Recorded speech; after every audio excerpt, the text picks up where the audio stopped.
Tara, explore tayo! 11 PM on the way na kami sa Cubao. By 3 AM, nag-stop over kami for breakfast. Then by 6 AM, andyan na kami at nag-briefing kami before the hiking.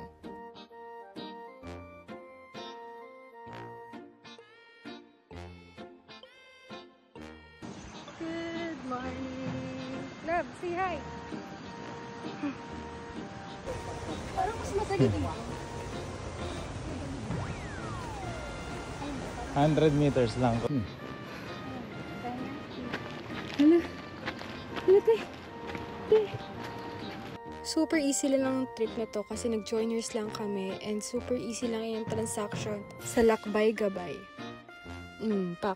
Parang talaga, So, as you get closer sa falls, medyo malakas talaga yung talsik ng water. So, mababasa talaga kayo, guys. So, before kami dumating dyan, basang-basa na talaga kami.